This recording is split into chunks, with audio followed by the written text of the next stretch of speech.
use a training needs analysis to measure the business impact of training. It's time to reevaluate the training needs analysis, TNA. Instead of targeting learning outcomes alone, you can leverage the training needs analysis to help determine the actual business impact of your training programs. The role of the learning and development team is to support both learner needs and corporate strategy and tactics. Where to begin? There is a difference between perceived performance gaps and actual performance gaps. In the needs analysis phase of development, determining the actual gap is vital.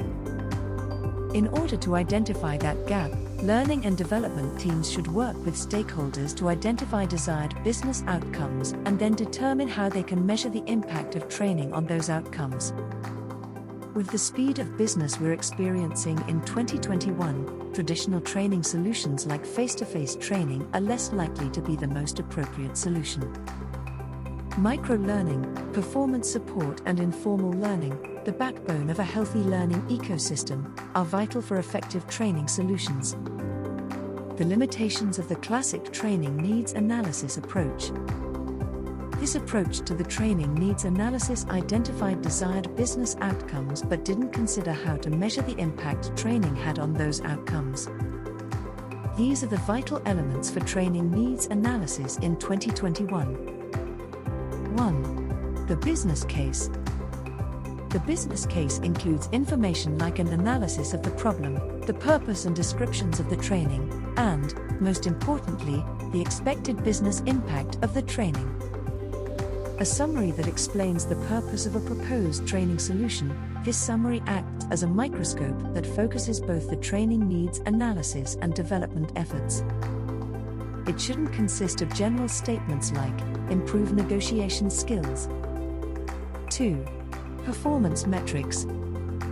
Performance metrics are important to ensure that the TNA considers how you will measure business impact and determine success. Answers to the following questions: how does the business know that the problem exists? How will you determine whether you have solved it? A description of the expected outcomes of the training. 3. Program logistics. Key to the success of any training development venture, logistical information will ensure that you and your stakeholders understand timelines, audiences, and the vital personnel involved in the project. An agreement on the intended launch date. A profile of the primary, secondary, and tertiary audience groups, as well as an analysis on how many people are included in each group and their locations. How to enhance your training needs analysis by adding business impact measures. While these lists include many components of a classic training needs analysis, the vital differences for TNAs in 2021 are: 1. A detailed description of the problem. 2. An analysis of how you have identified the problem. 3. The key metrics involved in identifying the problem and its resolution. 4. A plan for how to measure the impact the training had on those metrics.